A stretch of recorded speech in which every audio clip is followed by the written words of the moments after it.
আসসালামু আলাইকুম রহমতুল্লাহ। প্রিয় দর্শক, আমার এই উমেটিক ভিশন চ্যানেলে আপনাদের সবাইকে স্বাগতম। আপনাদের আগ্রহ উদ্দীপনার আলোকে, আপনাদের অনুপ্রেরণার কারণে আমরা আমাদের কেমব্রিজ মানে কেমব্রিজ বইয়ের প্যাসেজগুলোর অনুবাদের ধারাবাহিকতা এখনো পর্যন্ত বিদ্যমান রেখেছি। তো আপনাদের অনুপ্রেরণা এবং আপনাদের স্বতঃস্ফূর্ত অংশগ্রহণ যদি পাওয়া যায় এবং আপনাদের অ্যাক্টিভিটিসগুলো আমাদেরকে অনুপ্রেরণা দিলে আমরা ইনশাল্লাহ এই কাজ অব্যাহত রাখার চেষ্টা করব ইনশাল্লাহ। তো প্রিয় দর্শক, আজকে মূলত আমরা অনুবাদ করব কেমব্রিজ বইয়ের 8 নম্বর বইয়ের 1 নম্বর টেস্টের 2 নম্বর টেস্টের। আমরা অলরেডি কেমব্রিজ 8 নম্বর বইয়ের 1 নম্বর টেস্ট সম্পন্ন করেছি। 3টা প্যাসেজের অনুবাদ আমরা করেছি। প্রথম প্যাসেজের 2টা অংশ, দ্বিতীয় প্যাসেজের একটি ভিডিওতে এবং তৃতীয় প্যাসেজ 2টা অংশ, মোট 5টা ভিডিওতে আমরা 3টা প্যাসেজ সম্পন্ন করেছি আলহামদুলিল্লাহ। এখন হচ্ছে আমরা এই কেমব্রিজ 8-এর 2 নম্বর টেস্ট শুরু করেছি। তো আজকে 2 নম্বর টেস্টের 1 নম্বর প্যাসেজের অনুবাদ করার চেষ্টা করব। তো চলুন কথা না বাড়িয়ে আমরা অনুবাদ কার্য শুরু করি। প্রিয় দর্শক, আজকের এই প্যাসেজের হেডলাইনটা হচ্ছে শিট গ্লাস ম্যানুফ্যাকচার দ্য ফ্লট প্রসেস। ওকে, দ্য ফ্লট প্রসেস। তো এটা হচ্ছে হেডলাইন। তাহলে শিট গ্লাস ম্যানুফ্যাকচার মানে তো আমরা জানি প্রস্তুতকরণ। দ্য ফ্লট প্রসেস মানে হচ্ছে এই ফ্লট প্রক্রিয়া। ওকে, তো আমরা হচ্ছে এই শিরোনামের অধীনে আমরা প্যাসেজটা পড়ব। Glass which has been made since the time of the Mesopotamians and Egyptians is little more than a mixture of sand, soda, ash and lime. বলছে গ্লাস যা মেসোপটেমিয়া এবং মিশরীয়দের যুগ থেকে তৈরি হয়ে আসছে তা মূলত বালি, সোডা, অ্যাশ ও চুনের এক মিশ্রণ মাত্র। তাহলে glass which has been made, যা তৈরি হয়ে আসছে, যা কি হয়ে আসছে, তৈরি হয়ে আসছে since the time of the Mesopotamians and Egyptians, Mesopotamia এবং মিশরীয় যুগ থেকে, is little more than a mixture of sand. তাহলে এটা হলো লিটল মানে ছোট একটা, more than a mixture of sand, soda, ash and lime. মানে হচ্ছে এই সোডা, অ্যাশ, এরপর হচ্ছে চুনের মানে একটা ছোটোখাটো একটা মিশ্রণ আর কি। মানে মূল কথা হচ্ছে যে এই চুন, এরপরে অ্যাশ, সোডার এসব কিছুর কি মানে একটা মিশ্রণে তৈরি হচ্ছে কি গ্লাস। এবার আমরা চলে যাই। when heated to about 1500 degrees Celsius, this becomes a molten mass that hardens when slowly cooled. বলছে যখন এটিকে প্রায় 1500 ডিগ্রি সেলসিয়াস তাপে উত্তপ্ত করা হয় তখন এটি একটি গলিত পদার্থে পরিণত হয়, যা ধীরে ধীরে ঠান্ডা হলে শক্ত হয়। তো বলছে যে ওয়েন হিটেড, যখন এটাকে তাপমাত্রা দেওয়া হয় টু অ্যাবাউট 1500 ডিগ্রি সেলসিয়াস, 1500 মানে ডিগ্রি সেলসিয়াসের, আর this became a molten mass, এটা হয়ে যায় একটা গলিত পদার্থ। দিস বিকেমস, এটা হয়ে যায় আ মল্টেন, একটা গলিত মাস পদার্থ, ডেট হার্ডেন্স, এবং এটা শক্ত হয়ে যায়, ওয়েন যখন স্লোলি আস্তে আস্তে বা ধীরে ধীরে কোল্ড, এটা ঠান্ডা হয়। তাহলে 1500 ডিগ্রি তাপমাত্রায় হিট দিলে এটা কি এই একটা গলিত পদার্থ হয়, পরে আস্তে আস্তে এটা কি হয়ে যায়, শক্ত হয়ে যায় ঠান্ডা হয়ে। The first successful method for making clear flat glass involving spinning. তো বলছে যে স্বচ্ছ সমতল কাচ তৈরির প্রথম সফল পদ্ধতিতে স্পিনিং পদ্ধতি ব্যবহৃত হতো। দ্য ফার্স্ট সাকসেসফুল মেথড, সর্বপ্রথম যে সফল পদ্ধতিটা ছিল ফর মেকিং ক্লিয়ার মানে তৈরি করার জন্য, ক্লিয়ার ফ্ল্যাট গ্লাস মানে স্বচ্ছ এবং সমতল কাচ, ইনভলভিং স্পিনিং, আর সেই পদ্ধতিতে ব্যবহার হয়েছিল স্পিনিং মানে ঘূর্ণ পদ্ধতি আর কি। স্পিনিং মানে স্পিন মানে তো ঘোরা জানি আমরা। This method was very effective, আর এই পদ্ধতিটা ছিল খুবই কার্যকর। As the glass had not touched any surface between being soft and becoming hard. বলছে এই পদ্ধতি খুব কার্যকর ছিল কারণ গ্লাসটি নরম থেকে শক্ত হওয়ার মাঝখানে কোনো পৃষ্ঠের সংস্পর্শে আসেনি, ফলে এটি আচ্ছা, তাহলে this method was very effective, আর এই পদ্ধতিটা খুবই মানে কার্যকর ছিল।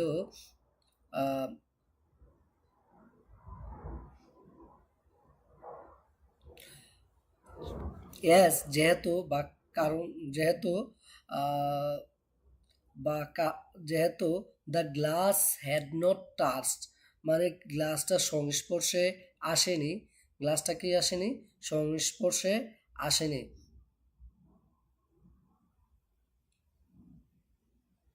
আসেনি এনি সারফেস মানে পৃষ্ঠের কোনো পৃষ্ঠের সংস্পর্শে আসেনি।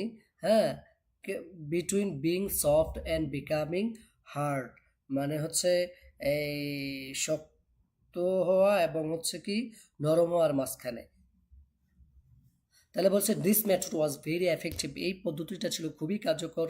অ্যাজ যেহেতু the glass had not touched any surfaces কারণ এটা কোনো পৃষ্ঠের সংস্পর্শে আসেনি, between being soft and becoming hard নরম হওয়া এবং শক্ত হওয়ার মাঝখানে।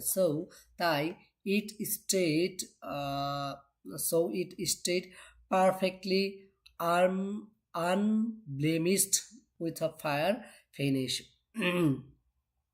ফলে এটি একেবারে নিখুঁত ও দাগহীন থাকতো, যাকে বলা হয় ফায়ার ফিনিশ। আচ্ছা, সো সো ইট স্টেট মানে এটা অবস্থান করতো পারফেক্টলি ভালোভাবে, আনব্লেমিশড ব্লেমিশড মানে হচ্ছে দাগ, আর আনব্লেমিশড মানে হচ্ছে কি দাগহীন। তাহলে দাগহীনভাবে এটা পরিপূর্ণভাবে অবস্থান করতো with a fire finish, fire ফিনিশের সাথে। মানে হচ্ছে কি মানে এটাই হলো মানে এটাকে বলা হয় ফায়ার ফিনিশ, মানে যে কোনো দাগহীনভাবে থাকাটাই হলো fire finish. So it state perfectly unblemished with a fire finish, ফলে এটি একেবারে নিখুঁত ও দাগহীন থাকতো, যাকে বলা হয় উইথ আ ফায়ার ফিনিশ, যেটাই হলো কি ফায়ার ফিনিশ। হাউএভার তবে the process took a long time মানে এই কাজটা অনেক সময় নিত, অ্যান্ড ওয়াজ লেবার ইন্টেন্সিভ, আর এটা ছিল কি মানে অধিক শ্রমনির্ভর।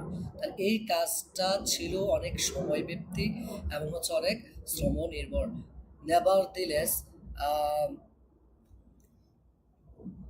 তবুও demand for flat glass was very high, and glass makers the world were looking for a method of making it continuously। বলছে সমতল কাচের চাহিদা খুব বেশি ছিল এবং বিশ্বের বিভিন্ন স্থানের কাজ প্রস্তুতকারকরা একে ধারাবাহিকভাবে উৎপাদনের কোনো পদ্ধতির খোঁজ করেছিল। বলছে তাহলে এবার বলছে demand demand for demand for flat glass মানে সমতল কাচের চাহিদাটা ছিল কি ভেরি হাই অনেক ঊর্ধ্বে মানে অনেক বেশি ছিল আর কি। And glass makers across the world এবং বিশ্ব মানে অ্যাক্রস দ্য ওয়ার্ল্ড বিশ্বের বিভিন্ন দেশের এই গ্লাস মেকার্স কাজ প্রস্তুতকারকরা বিশ্বের বিভিন্ন দেশের কাজ প্রস্তুতকারকরা ওয়ার লুকিং ফর যারা খুঁজছিলেন আ মেথড একটা পদ্ধতি অফ মেকিং ইট মানে এই গ্লাস প্রস্তুতের একটা পদ্ধতি খুঁজছিলেন কন্টিনিউয়াসলি ধারাবাহিকভাবে। বলছে তবুও এই সমতল কাচের চাহিদা ছিল অনেক বেশি, আর যার ফলে বিশ্বের বিভিন্ন দেশের গ্লাস প্রস্তুতকারকরা এই গ্লাস প্রস্তুতের একটা পদ্ধতি খুঁজছিলেন ধারাবাহিকভাবে। The first continuous ribbon process involved involved squeezing molten glass through two hot rollers, okay, similar to an old mangle. প্রথম ধারাবাহিক ফিতাকৃতি প্রক্রিয়ায় গলিত কাচকে দুটি গরম রোলারের মধ্যে দিয়ে চেপে বের করা হতো, যা পুরাতন ম্যাঙ্গল যন্ত্রের সিমিলার টু অ্যান পুরাতন ম্যাঙ্গল যন্ত্রের মতো। বলছে এরপর হচ্ছে দ্য ফার্স্ট কন্টিনিউয়াস রিবন, ওকে, যে প্রথম কন্টিনিউয়াস ধারাবাহিক এই রিবন, ওকে, রিবন মানে হচ্ছে ফিতাকৃতি। তাহলে প্রথম ধারাবাহিক ফিতাকৃতি প্রক্রিয়া বা পদ্ধতিটা ইনভলভড, এটা সম্পৃক্ত ছিল কিসের মধ্যে? স্কোয়েজিং মল্টেন গ্লাস, হ্যাঁ, যেগুলা চেপে ধরতো মল্টেন গ্লাস, মানে হচ্ছে কি এই গলিত কাচকে যেটা চেপে ধরতো থ্রু টু হট রোলার্স, দুইটা গরম রোলারের মধ্য দিয়ে। এরপর বলছে আর এটা ছিল সিমিলার টু অ্যান ওল্ড ম্যাঙ্গল, আর এটা ছিল পুরাতন ম্যাঙ্গলের মতো।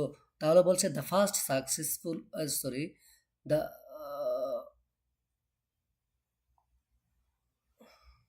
দ্য ফার্স্ট কন্টিনিউয়াস রিবন, সর্বপ্রথম ধারাবাহিক এই ফিতাকৃতি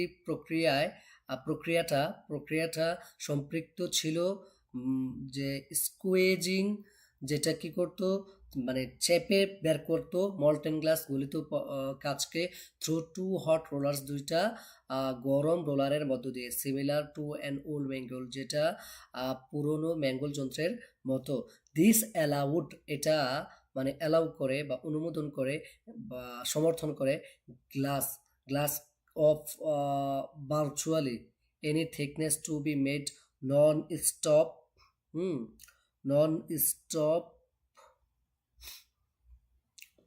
but the rollers would have laid both sides of the glass marked, and this would then need to ground and polished. আচ্ছা, বলছে দিস, এই পদ্ধতিতে যে কোনো পুরুত্বের কাজ একটানা তৈরি করা সম্ভব ছিল, তবে বা কিন্তু রোলারগুলো কাচের দুই পাশে ফেলে যেত, যেগুলোর পরে ঘষে এবং পলিশ করে ঠিক করা হতো। আচ্ছা,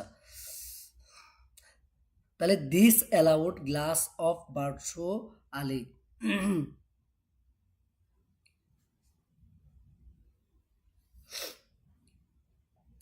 বলছে এইটা গ্লাসকে মানে কার্যত গ্লাসকে কি দিত? অনুমোদন দিত, মানে সমর্থক করতো, সহায়তা করতো any thickness to be made, মানে যেই কোনো পুরুত্বের কাজকে তৈরি করার ক্ষেত্রে এই পদ্ধতিটা, মানে মূল কথা হচ্ছে glass of virtually any thickness, যেই কোনো পুরুত্বের গ্লাসকে তৈরি করার ক্ষেত্রে যে আগের যে মেথডের কথা বললো, এই মেথডটা কি করতো? সহযোগিতা করত, বা এই মেথডের মাধ্যমে যে কোনো পুরুত্বের কাজ তৈরি করা কি ছিল? সম্ভব ছিল। বাট কিন্তু দ্য রোলার্স উড লিভ, তো কিন্তু রোলারগুলা উড লিভ মানে ফেরে যেত বোথ সাইডস, উভয় মানে দিকে অফ দ্য গ্লাসের উভয় দিকে এই রোলারগুলা ফেলে যেত মার্ক মানে চিহ্ন, and this would then need to be ground and polished. আর এগুলা ধরেন পরবর্তীতে ঘষা মাজা কইরা অথবা কি বলে পালিশ কইরা কি করা হইতো? এই পরিষ্কার করা হইতো আর কি। মূল কথা হচ্ছে এই মেথডের মাধ্যমে মানে কাজকে যেই কোনো পুরুত্বে যে কোনো মাপে তৈরি করা হইতে পারতো, কিন্তু এর একটা সমস্যা ছিল, রোলার্সগুলা এই কাছের দুই মাথায় দাগ রেখে দিত বিভিন্ন, আর এই দাগগুলা পরবর্তীতে ঘষা মাজা করে কি করতো মানে দূর করা লাগতো। This part of the process or rubbed away around 20% of the glass, and the machines were very expensive. বলছে যে এই প্রক্রিয়ার এই অংশে প্রায় 20% কাজ ঘষে ফেলা যেত এবং যন্ত্র ছিল অত্যন্ত ব্যয়বহুল। বলছে দ্য পার্ট অফ প্রসেস, এই যে এই প্রক্রিয়ার মানে এই প্রক্রিয়ার এই অংশটা রাবড, হ্যাঁ, যেটা রাবড এওয়ে, যেটাকে ঘষে ফেলা হইতো, অ্যারাউন্ড 20% অফ দ্য গ্লাসের 20% অংশ, and the machines were very expensive, আর মেশিনগুলো ছিল খুবই ব্যয়বহুল। বলছে এই প্রক্রিয়ায় গ্লাসের প্রায় 20% অংশ ঘষে ফেলা যেত এবং মেশিনগুলো ছিল খুবই কি ব্যয়বহুল। দ্য ফ্লট প্রসেস ফর মেকিং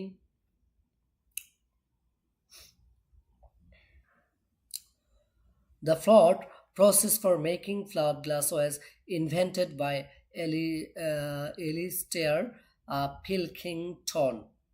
বলছে সমতল কাচ তৈরি করার ফলক প্রক্রিয়াটি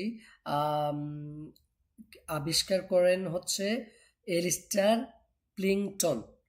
দ্য ফ্লট প্রক্রিয়াটা ফর মেকিং ফ্ল্যাট গ্লাস, সমতল গ্লাস তৈরি করার যে ফ্ল্যাট প্রসেসটা আছে, এটা ওয়াজ ইনভেন্টেড, এটা তৈরি করা হয়েছিল বাই এলিস্টার প্লিংটন দ্বারা। মানে এলিস্টার প্লিংটন এই কাজ তৈরি করা, সমতল কাজ তৈরি করার ফ্লট প্রসেসটা আবিষ্কার করেছিলেন। This process allows the manufacturers of clear and tinted and coated glass for buildings and clear and tinted glass for vehicles. এই প্রক্রিয়ায় ভবনের জন্য স্বচ্ছ, রঙিন এবং আবৃত কাচ এবং যানবাহনের জন্য স্বচ্ছ রঙিন কাচ তৈরি করা সম্ভব। দিস প্রসেস অ্যালাউস, এই প্রকৃতিটা দ্বারা সম্ভব হয়, বা এই প্রকৃতিটার দ্বারা প্রক্রিয়াটা সমর্থন করে, সহযোগিতা করে দ্য ম্যানুফ্যাকচার, মানে হচ্ছে তৈরির কাজে, ঠিক আছে, অফ কিসের তৈরি করার কাজে, অফ ক্লিয়ার স্বচ্ছ, টাইন্টেড এবং হচ্ছে রঙিন, অ্যান্ড কোটেড এবং হচ্ছে আবৃত গ্লাস। তাহলে আবৃত, স্বচ্ছ, রঙিন, আবৃত গ্লাস তৈরির কাজে এই প্রক্রিয়াটা মানে সহযোগিতা, মানে এই প্রক্রিয়া দ্বারা স্বচ্ছ, রঙিন এবং আবৃত গ্লাস তৈরি করা সম্ভব ছিল ফর বিল্ডিংসের জন্য। অ্যান্ড ক্লিয়ার অ্যান্ড টাইটেন, এবং স্বচ্ছ এবং রঙিন গ্লাস ফর ভেহিকলস, এবং গাড়ির জন্য স্বচ্ছ এবং রঙিন গ্লাস তৈরি করাও কি ছিল, সম্ভব ছিল। পিলটন, এই যে যিনি এই পদ্ধতি আবিষ্কার করেছিলেন, Pilkington had been experimenting with improving the melting process, and in 1952 he had the idea of using a bad molten metal to form the flat glass, eliminating altogether the need for rollers within the float beds.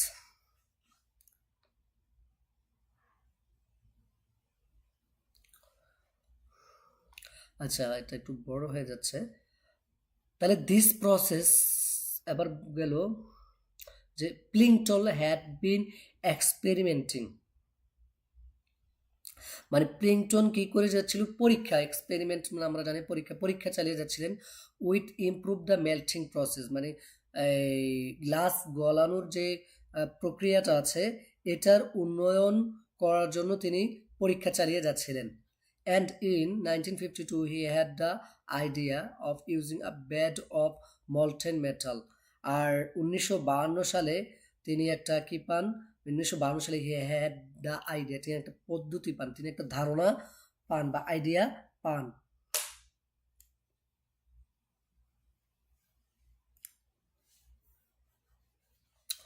কি ধারণা পান, যে of using a bed of molten, মানে হচ্ছে bed of molten metal মানে হচ্ছে গলিত ধাতুর পৃষ্ঠ, যে গলিত ধাতুর পৃষ্ঠ ব্যবহার করে টু ফর্ম, তৈরি করে the flat glass, flat glass মানে তিনি 1952 সালে একটা তার মাথায় একটা আইডিয়া আসে, একটা ধারণা আসে যে কি ধারণা আসে যে গলিত ধাতুর এক পৃষ্ঠ ব্যবহার করে সমতল ধাতুটা তৈরি করা যায়।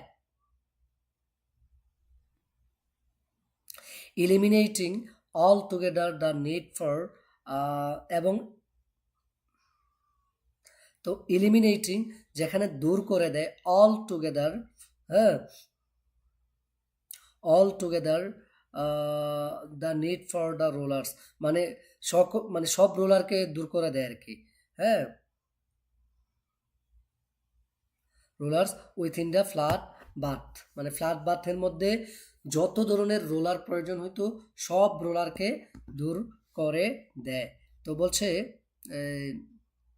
ইলিমিনেটিং দূর করে দেয়, অল টুগেদার সম্পূর্ণরূপে, দ্য নিড প্রয়োজন ফর রোলার রোলারের প্রয়োজনটা সম্পূর্ণরূপে দূর করে দেয়, উইথিন দ্য ফ্ল্যাট বাথ মানে গলিত ধাতুর মধ্যে রোলারের সকল মানে রোলারের প্রয়োজনকে সম্পূর্ণরূপে দূর করে দেয়। তাহলে 1952 সালে তার মাথায় একটা মানে মানে বুদ্ধি আসে, সেটা হলো যে গলিত ধাতুর এক পৃষ্ঠা ব্যবহার করে সমতল ধাতু তৈরি করা যায়। আর এটার কারণে এই সমতল গ্লাস তৈরি করার ক্ষেত্রে সমতল গ্লাস তৈরির কাজে রোলার্সের যে প্রয়োজন ছিল সেটা সম্পূর্ণভাবে দূর করে দেয়। মানে হচ্ছে রোলারের প্রয়োজন অনুভব করা ছাড়াই তারা কি করবে, সমতল গ্লাস তৈরি করবে।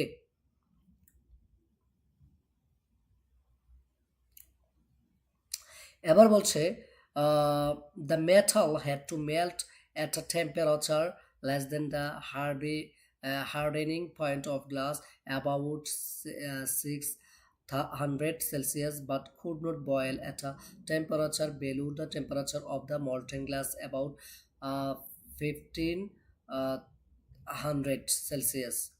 তো বলছে যে ধাতুটি এমন হতো যে তা কাচের সরু শক্ত হওয়ার তাপমাত্রা প্রায় 600 ডিগ্রি এর নিচে গেলে গলে, কিন্তু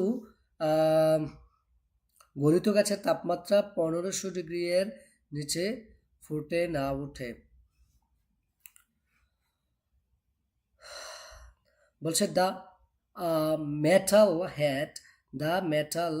হ্যাড টু মেল্ট মানে যে গলিত যে কাজগুলো আছে, হ্যাড টু মেল্ট এটাকে গলতে হইতো at a temperature less than the hardening point of glass, about 600 মানে যেটা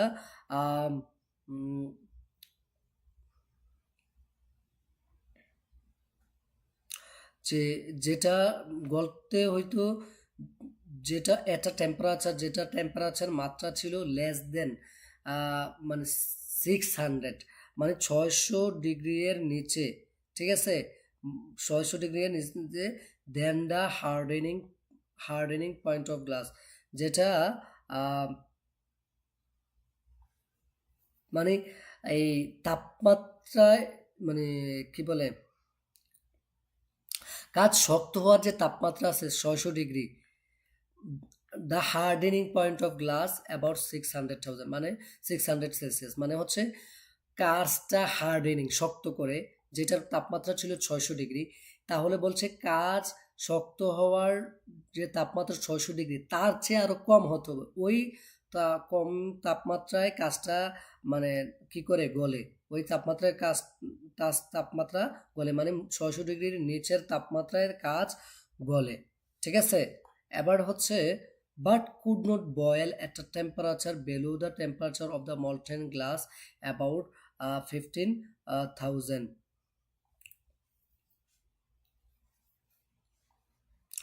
তো বলছে বাট কুড নট বয়েল কিন্তু এটা ফুটে উঠে না একটা টেম্পারেচার ওই তাপমাত্রায় যেটা below the temperature of the molten glass about 15,000 মানে তার যে 1500 ডিগ্রি সেলসিয়াসে তাপকে গলানো হয় তার নিচে তাপমাত্রায় কি করে না মানে এটা ফুটে ওঠে না।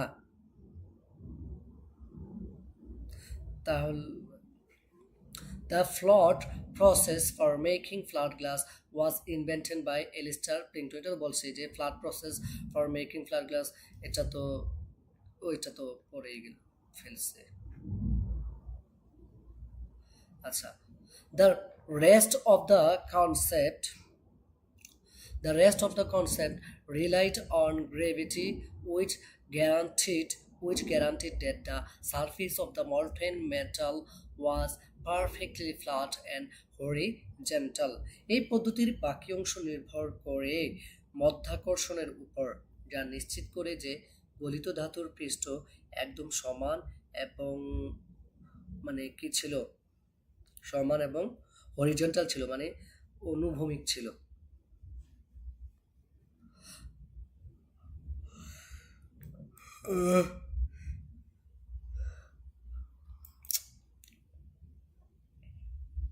তাহলে the rest of the concept, বাকি অংশগুলো, রিলাই ইট অন গ্রেভিটি, যেগুলা মধ্যাকর্ষণের উপর নির্ভর করে, উইচ গ্যারান্টিড, যেগুলা নিশ্চয়তা দেয়, দ্যাট যে the surface of the molten metal, মানে গলিত ধাতুর পৃষ্ঠ ওয়াজ ছিল পারফেক্টলি ফ্ল্যাট, মানে স্বচ্ছ সমতল, অ্যান্ড হরিজন্টাল এবং মধ্যভূমি।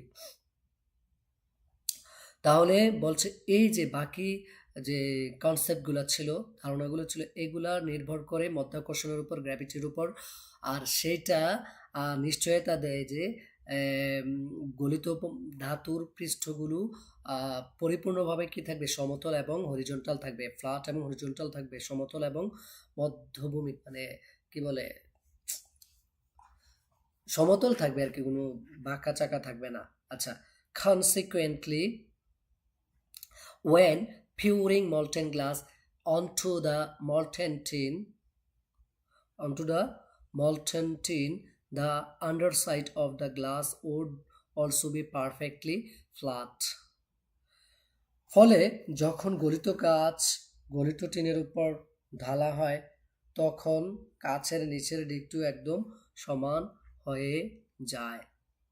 Consequently, ফলে when putting molten glass, মানে pouring, হ্যাঁ, পুটিং আর pouring ওই যে একই কথা, ঢালা হয় মল্টেন গ্লাস, গলিত গ্লাসকে, অনটু দ্য মল্টেন, মানে গলিত, মানে কি বলে, মানে গলিত কাচকে গলিত মানে টিনের উপরে, মল্টেন টিন, গলিত টিনের উপরে ঢালা হয়। দ্য আন্ডার সাইড, নিচের দিকটা, অফ দ্য গ্লাসের, উড অলসো বি পারফেক্টলি, আর এটা পরিপূর্ণভাবে হয়ে যায় ফ্ল্যাট, সমতল। তাহলে গলিত কাচকে যদি গলিত টিনের উপরে ঢালা হয়, তাহলে তার নিচের দিকটা সমতলভাবে সমান হয়ে যায়, পরিপূর্ণভাবে সমান হয়ে যায়। আচ্ছা, if the glass were kept hot enough, it would flow over the molten tin until the top surface was also flat, horizontal, and perfectly parallel to the bottom surface. যদি কাজটিকে যথেষ্ট গরম রাখা হতো, তবে তা গলিত টিনের উপর দিয়ে এমনভাবে প্রবাহিত হতো যে উপরের পৃষ্ঠটিও সমান, অনুভূমিক এবং নিচের পৃষ্ঠের সঙ্গে একদম সমান্তরাল হয়ে যেত। If the glass were kept hot, যদি গ্লাসকে গরম রাখা হতো, পর্যাপ্ত পরিমাণে গরম রাখা হতো, it would flow, তাহলে এটা কি হয়ে যেত, প্রবাহিত হতো, ওভার দ্য মল্টেন টিন, গলিত টিনের উপর দিয়ে এটা প্রবাহিত হতো, until the top surface was also কি বলে, ফ্ল্যাট, যতক্ষণ না মানে উপরের পৃষ্ঠাটিও কি হয়, সমান হয়, আনটিল যতক্ষণ না দ্য টপ সারফেস, মানে পৃষ্ঠের উপরিভাগ, ওয়াজ অলসো ফ্ল্যাট, মানে উপরিভাগ অলসো মানে সহ কি না হয়, সমতল না হয়, এবং হরিজন্টাল এবং অনুভূমিক হয়, and perfectly parallel to the bottom surface, এবং হচ্ছে নিচের পৃষ্ঠের সঙ্গে একদম সমান্তরাল হয়ে যেত। বলছে গ্লাসকে যদি if the glass were kept hot enough, গ্লাসকে যদি পর্যাপ্ত পরিমাণে তাপমাত্রায় রাখা হয়, it flow over the molten tin, এটা টিনের উপর দিয়ে সমান্তরালভাবে মানে প্রবাহিত হয়, until the top surface was also flat, যতক্ষণ না পর্যন্ত এই নিচের যেই পৃষ্ঠের উপরিভাগ কি হয়ে যায়, সমতল না হয়ে যায়, হরিজন্টাল এবং অনুভূমিক না হয়, অ্যান্ড পারফেক্টলি প্যারালাল এবং পরিপূর্ণ সমান্তরাল না হয় টু দ্য বটম সারফেস, নিচের পৃষ্ঠের সাথে। ওয়ান্স দ্য গ্লাস কোল্ড, তাহলে once the glass cooled to 604 degrees Celsius or less, it was too hard to mark and could be transported out of cooling zone by rollers. যখন কাজটি 404 degree Celsius বা তার নিচে ঠান্ডা হয়ে যেত, তখন এটি এতটাই শক্ত হতো যে এতে দাগ পড়তো না এবং রোলার দিয়ে কুলিং জোন থেকে বের করে নেওয়া যেত। বলছে once the glass cooled to 640 degree Celsius, যখন হচ্ছে গ্লাসটা ঠান্ডা হইতো 604 ডিগ্রি সেলসিয়াসে অর লেস ইট, অথবা 604 ডিগ্রি সেলসিয়াসের নিচে ওয়াজ টু হার্ড, এটা এতটাই শক্ত হয়ে যেত, to mark and could be transported out of the cooling zone by rollers, যে এটা মানে এতটাই শক্ত হয়ে যেত যে টু মার্ক, এই যে এটা একটা it was too hard to mark, মানে she was too weak to walk, মানে এই সেন্টেন্সটার স্ট্রাকচারটা কি, যে এটা এতটাই শক্ত হয়ে যেত যে মানে she is too weak to walk, মানে ওই বাক্যটার মতোই যে সে এত দুর্বল যে হাঁটতে পারে না। তো এটা বলছে ইট was too hard to mark, এটা এতটাই শক্ত হয়ে যেত যে এটার মধ্যে কোনো দাগ পড়তো না, অ্যান্ড কুড বি, এবং এটাকে নেয়া ট্রান্সপোর্টেড, এটাকে ট্রান্সফার করা যেত, মানে নিয়ে যাওয়া যেত, ট্রান্সপোর্টেড আউট, নিয়ে যাওয়া যেত অফ দ্য কুলিং জোনের মধ্য দিয়ে বাই রোলারের দ্বারা। বলছে এটা যখন 4 ডিগ্রি সেলসিয়াসে নরম হইতো বা তার কম ডিগ্রিতে নরম হইতো, এটা তখন এত শক্ত হইতো যে এটার মধ্যে কোনো দাগ পড়তো না, অথবা এটাকে কুলিং জোনের মধ্য দিয়ে ট্রলার দ্বারা টেনে নিয়ে যাওয়া যাইতো।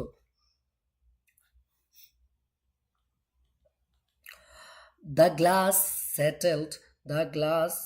settled to a thickness of 6 millimeters because of surface tension interactions between the glass and the tin. কাজটি প্রাকৃতিকভাবে 6 মিলিমিটার পুরু হয়ে যেত কারণ কাঁচ ও টিনের মধ্যে সারফেস টেনশনের মিথস্ক্রিয়া এভাবে সেট করত। The glass settled গ্লাসটা সেটেল হয়ে যেত, স্থায়ী হয়ে যেত, টু আর থিকনেস, একটা পুরুত্বে, তাহলে যে পুরুত্বটা কি অফ 6 মিলিমিটার, 6 মিলিমিটার, তাহলে গ্লাসটা 6 মিলিমিটার পুরুত্বে সেটেল হয়ে যেত, মানে 6 মিলিমিটার পুরুত্বে স্থায়ী হয়ে যেত আর কি, মানে 6 মিলিমিটার পুরুত্ব হয়ে যেত। কেন হয়ে যেত? বিকজ অফ সারফেস, মানে কারণ of surface tension interactions between the glass and the tin.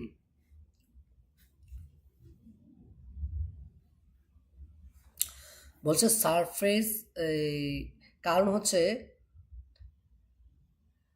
যে সারফেস টেনশনটা, যে সারফেস যে আছে, এই সারফেসটা ইন্টারেকশনস মানে একটা কি করতো, ইন্টারেকশন মানে একটা সম্পর্ক, অন্তঃসম্পর্ক, মানে একটা মিথস্ক্রিয়া তৈরি করতো between the glass and the tin, glass এবং টিনের মধ্যকারে এই কি বলে সারফেস টেনশনটা মিথস্ক্রিয়া করতো, একটা আন্তঃসম্পর্ক তৈরি করে ফেলতো। বলছে গ্লাসটা 6 মিলিমিটার পুরুত্বে স্থায়ী হয়ে যেত, কারণ হচ্ছে সারফেসটা টিন এবং গ্লাসের মধ্যে একটা অন্তঃসম্পর্ক তৈরি করে ফেলতো বা মিথস্ক্রিয়া তৈরি করতো। By fortunate coincidence 60% of the flood glass market at the time was for 6 millimeters glass. সৌভাগ্যবশত তখনকার সময়ে সমতল কাচের বাজারের 60% ছিল 6 মিলিমিটারের পুরো কাচের জন্য। তো বলছে বাই ফরচুনেট মানে হচ্ছে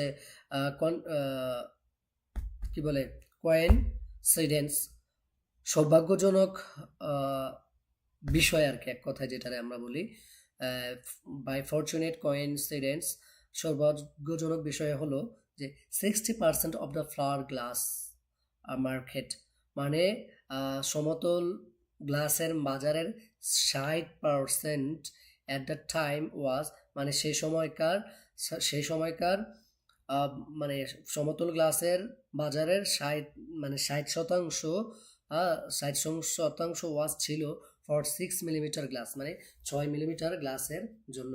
মানে তখনকার বাজারের প্রায় 60% ছিল কি এই ফ্ল্যাট গ্লাসের। তো প্রিয় দর্শক, আমরা হচ্ছে আজকের প্যাসেজের অর্ধেক অনুবাদ করেছি।